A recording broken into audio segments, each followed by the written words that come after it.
Neelima, congratulations again. Looking at your background, Neelima, what I've observed is that you have less than the average work experience of ISB. Okay, you have around 2 year, 8 months of experience, and you have done your bachelor's of technology. Mm. So, uh, can you help us understand that, when did it first stuck to you that I have to do an MBA? And why did you chose ISB as your dream school for you to be?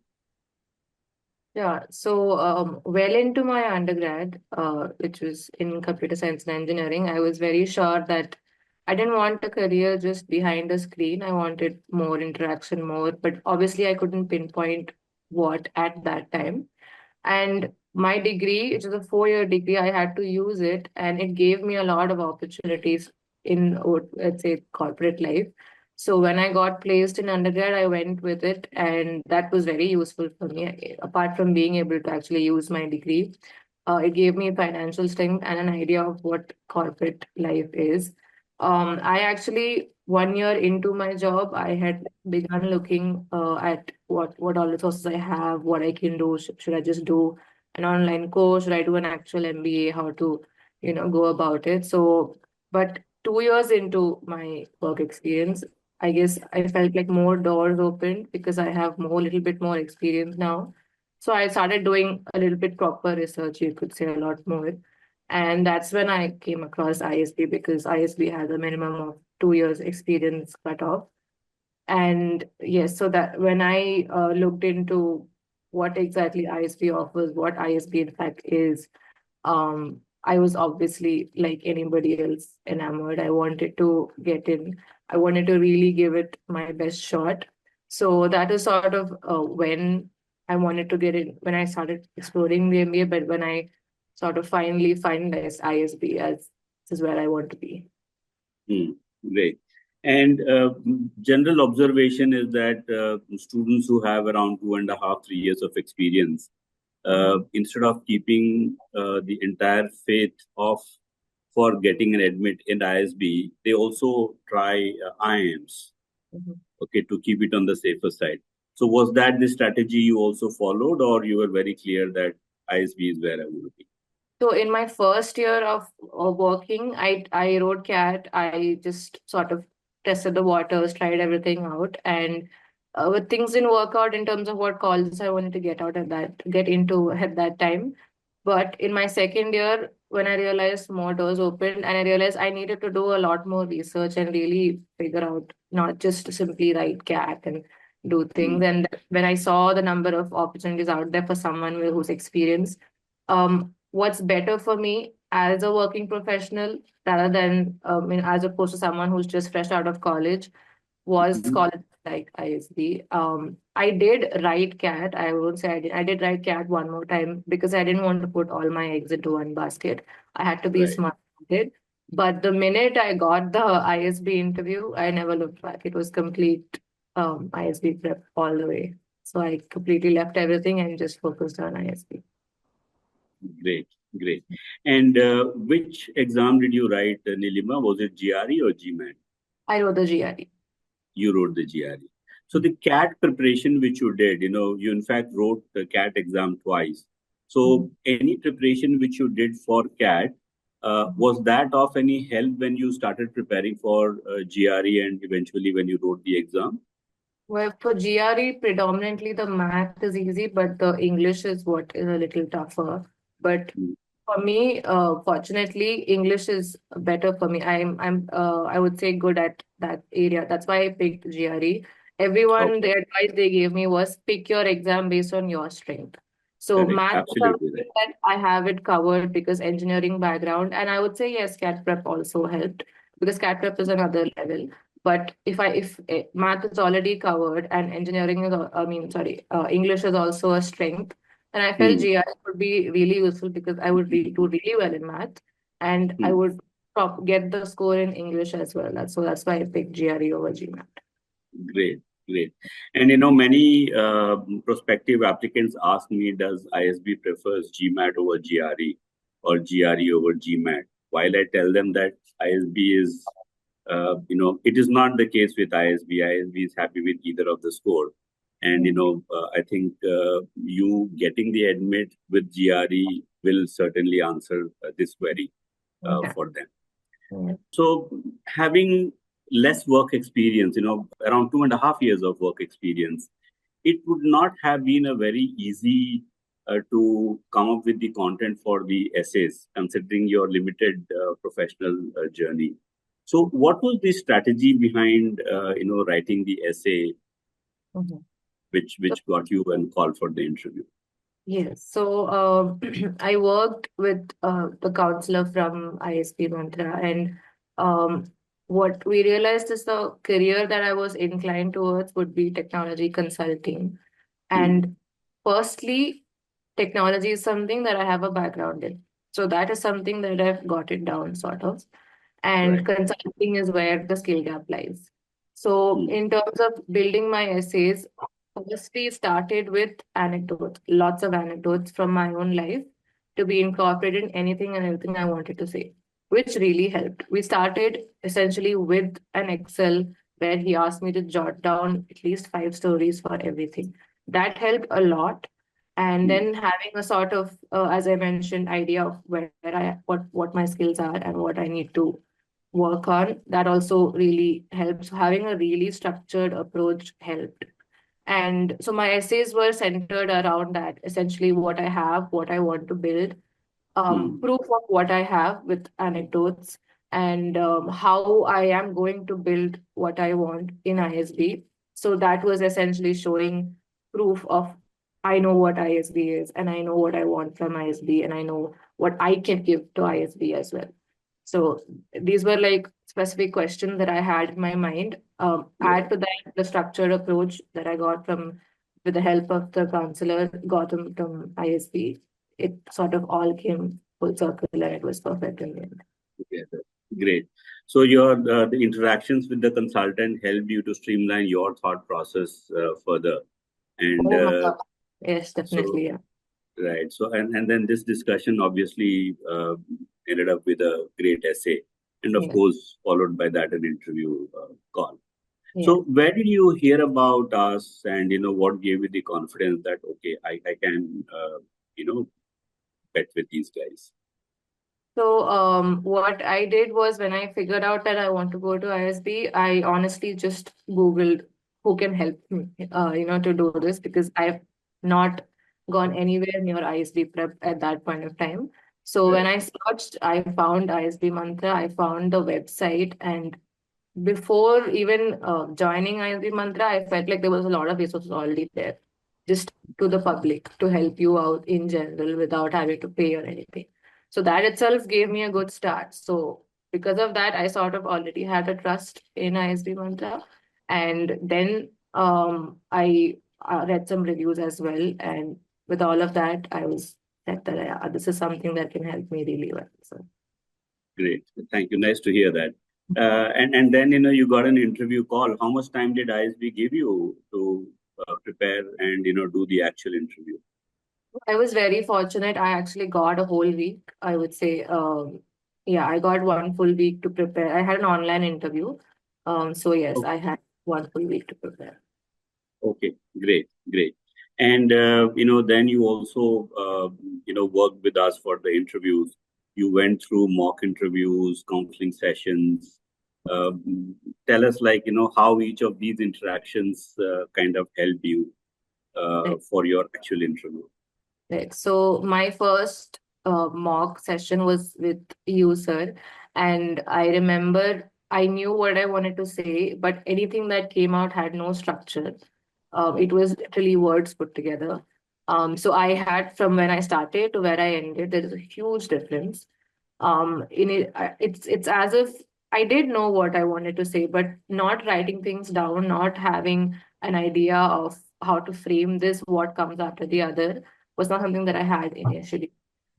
So I think one of the main things that happened through all the mock interviews is structuring all of my answers. Apart from that, just knowing that this is where I want to go, I want to pivot was not enough. Of course, you needed to justify it and talk about how you're going to do it. So for me, just even knowing that there's a career guidance session and a counseling session was very comforting. Because as I'm preparing, I realized that I'm having trouble, putting this into words and really figuring it out. So when I did not initially know, when I got to know that they're going to give me these two sessions, and then I spoke to the alums, it really helped me sort of get a proper idea. And from then, I was a lot more prepared. And so, in my opinion, I think there's more than enough that ISBmantra provides in terms of marks. Great to hear that again. And Neelima, how was the actual interview? What was the focus areas, during the time when you were sitting on that hot seat? Yeah, so for me, on the day, my interview actually got, I would say, pushed down to from 2 p.m. to 5 p.m. So in those two, I was very confused. I was thinking, what do I do? But I got advice from a bunch of people to just do nothing, to just listen to music and just relax. So I did. That actually helped. I got a lot more relaxed at that point. Right. My panel had alums who were, I would say, who were in ISB quite a few years back. So more than conversational, my interview was very comforting, I would say. They were not there to grill me. They were not there to, ask me unnecessary questions. They were just really there to get to know who I am from my career aspects and what I really want to do. And do I know ISB really well?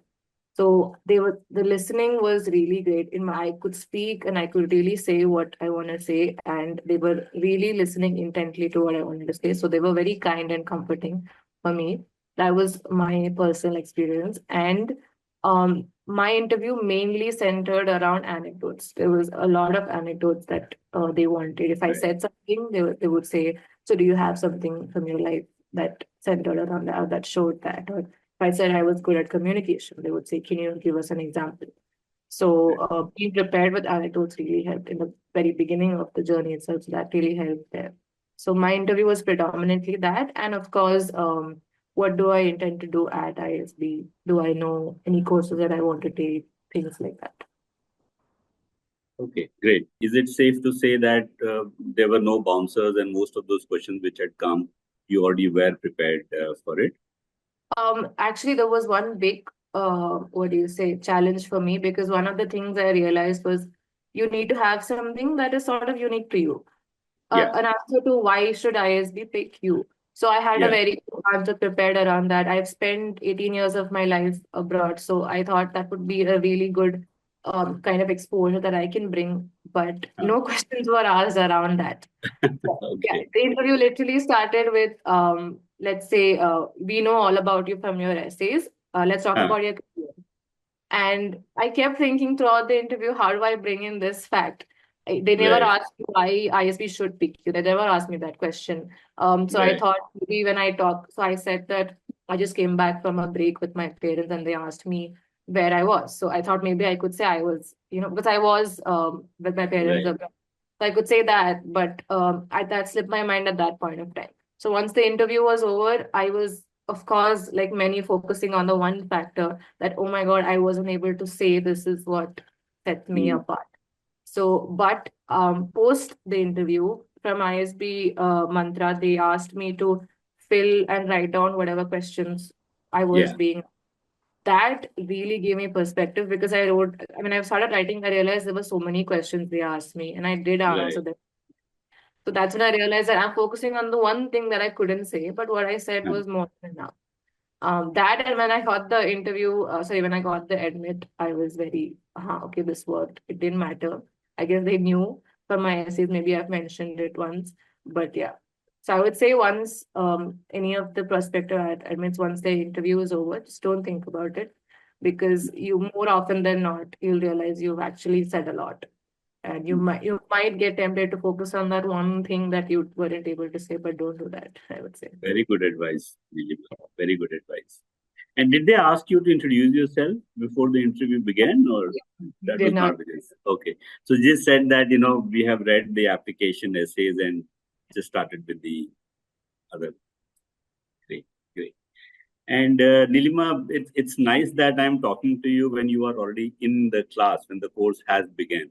So please tell us, few of these days which have passed, how was your experience, and what is that one or two important pointers you would want to tell to the prospective applicants? So I would say if you're thinking of coming here, really do, because from day one, for me personally, what I loved is the sessions. So we had, starting from the dean's address, we had many faculty insight sessions in our first orientation week or O week, as we call here. And every single session that I've had, it kind of showed me why I'm here. So literally Dean's address was the first session that I've had on the first day here. And I would say, literally mesmerized. I was sitting and I was listening to her, and Deputy Dean, I was listening to her speak about any the different cases she spoke about, the perspective that she had on things. So I was completely mesmerized and enamored by that. And it gave me an idea of what I have to look forward to. And that followed with different faculty insights. So I would say the first week really showed me or made me happy and made me proud of the fact that I'm here, and then I get to really imbibe so much knowledge from here. And when they say you're going to hear the words to the students, you're going to hear the words year of transformation a lot. I feel like I've transformed in 1 week itself. I feel like every day I come and I reflect, like, okay, this is what I did, this is what I can do, this is what didn't work. So I'm literally transforming every day. So I would say, if you picked ISB, you made the right decision. Just keep at it, and it's worth it. It's totally worth every hour that you put in. Right. Great. Any advice, last advice that you want to give? Yes, so the lack of experience, once I came here, I realized there are many people just like me. So it really does depend on your application. It's a give and take. You have a really good score, your application still has to be good enough, but you have that upper hand. If you do have an okay score, just make your application very honest, and it really works. Your resume, it might just be 2 years or 2.8 years, but you can, if you sit with it, make I had almost 7 different drafts of my essay. At the end, you will have a bunch of different things. And yeah, just focus on yourself. Make sure if you do get in, take that break. Sit with yourself, even though we had literally just 1 month, but like, sit with yourself. It's all right. And yeah, it'll work out in the end. Thank you so much, Neelima, again. And, this interaction will go a long way, especially the ones who are, at least the ones who are coming with the similar kind of work experience. Because they always ask me that, I do not have the average work experience of the batch. Will they select me, even if I have 2.5 or 3 years, less than 3 years of experience? But now they can see that Neelima has made it. So it definitely will give them that initial confidence, which will help them to, obviously do better and prepare well.